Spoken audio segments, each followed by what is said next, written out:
Today I'm going to be giving a lesson on an overview of climate change, specifically how modern anthropogenic climate change is distinct from natural climate variability. And so the goal of today's lesson is to provide you with a broad overview of climate change to introduce key scientific concepts and establish foundational knowledge for the rest of the course, as well as spark your intellectual curiosity on these ideas.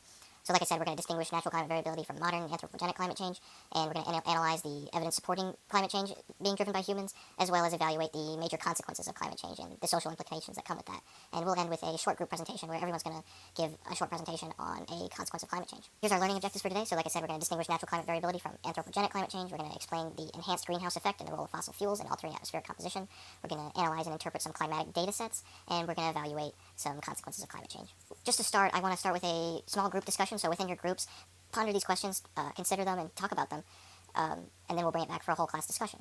So these questions are, if Earth's climate has always changed, why does it matter now? That's a common argument you hear from certain people in power that, want you to think that climate change isn't that big of a deal. And if we know climate change, or how do we know climate change is happening? What is the evidence? So talk about what the evidence is to support it, talk about who or what is responsible for climate change, and think about who is most affected by it, as well as think about what the future might look like if current warming trends continue. So I'll let you talk about it with your groups, and then we'll come back for a whole class discussion.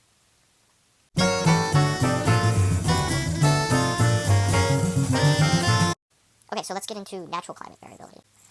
So these are the natural drivers of climate change. So the biggest one is orbital variations, also known as the Milankovitch cycles, which were thought up by this scientist named Milankovitch. And so those are the eccentricity, obliquity, and precession. Those are the orbital variations. So eccentricity refers to the changes in the shape of Earth's orbit, shifting from circular to elliptical over 100,000 year long periods. Obliquity is the change in Earth's axial tilt, which varies roughly every 41,000 years. And precession is the wobble of the Earth's axis, which alters the timing of seasons, actually. And then volcanic activity is another big driver of climate change.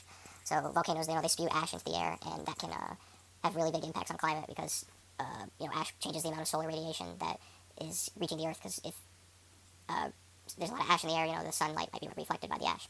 And tectonic plate shifts can also influence climate change from, creating mountains and volcanoes, which change, wind patterns and all that.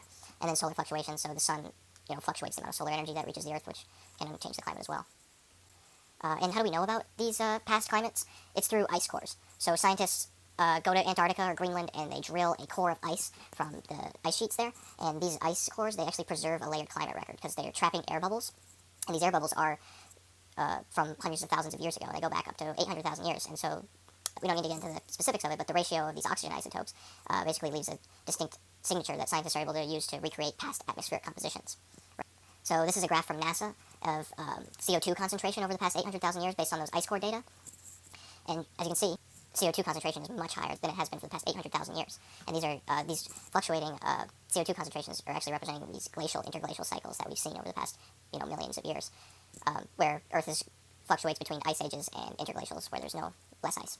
And this is distinct from anthropogenic climate change, anthropogenic meaning human-caused climate change, because the rate at which climate change is occurring is much faster right now than it ever has been, because it takes, over 100,000 years for these ice ages to fluctuate back and forth. And actually, we were expected to be going towards another ice age. We were just in a warming age, and now it's still warming. But if we follow the cycles, we were actually expected to go to another ice age. But since humans have changed the atmosphere so much, now it's just warming, and it doesn't look like it's going to be another ice age. So let's get into anthropogenic climate change.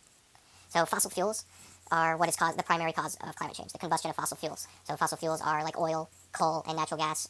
Obviously they're needed for modern human society because they power everything from transportation and giving us electricity and all of that. So I'll just go over a little bit how they form. So they are formed from the dead remains of ancient organisms, and these organisms need to be buried underground, and then they get compressed under sediment over millions of years, and eventually that forms oil and gas, which holds the energy of these ancient organisms.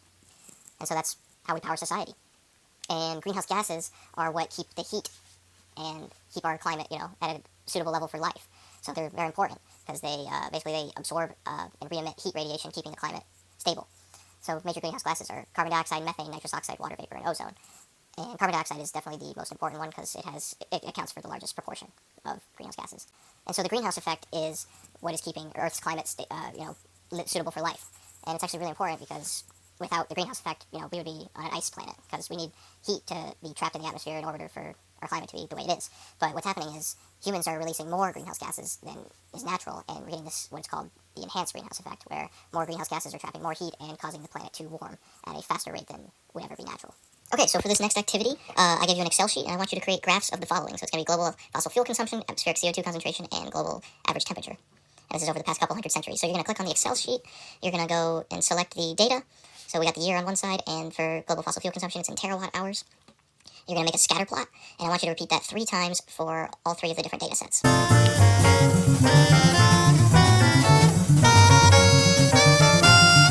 Okay, so you should have created your 3 graphs, and this is what your global fossil fuel consumption graph should look like. This one's split into gas, oil, and coal. And as you can see, it's gone up quite a bit since the Industrial Revolution started in about the mid-1800s. So here's greenhouse gas emissions. We got carbon dioxide, methane, and nitrous oxide. As you can see, carbon dioxide accounts for the largest proportion of greenhouse gases being emitted. And this is what your global temperature graph should have looked like. And again, as you can see, it has been going up since the mid-1800s, and we're about 1.5 degrees Celsius higher than we were in mid-1800s, and it's nearing 2. And you might not think that 1.5 degrees Celsius is a lot, but when you average it out across the whole world, it's actually really serious. And a lot of climate scientists have said that like the 2 degrees is kind of like the point of no return. So again, this is what your graph should have looked like when they're all side by side. And as you can see, there's some correlation there. They've all significantly increased since the mid-1800s. So some really compelling evidence that global fossil fuel consumption, greenhouse gas emissions, and average global temperatures are all linked.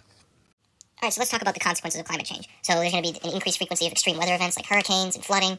Rising sea levels is going to affect coastlines, ocean acidification, biodiversity loss. Scientists are saying we're in the midst of a mass extinction. There's going to be reduced crop yields and food security, risks to human health and spread of disease as the planet warms. And there's going to be a lot of displacement of humans, so people are going to have to migrate. And I want you to create a presentation as a group. So we're going to take the next 20 or 30 minutes to research it and then come up with a presentation based on your assigned consequence, and then we're going to present here as a class.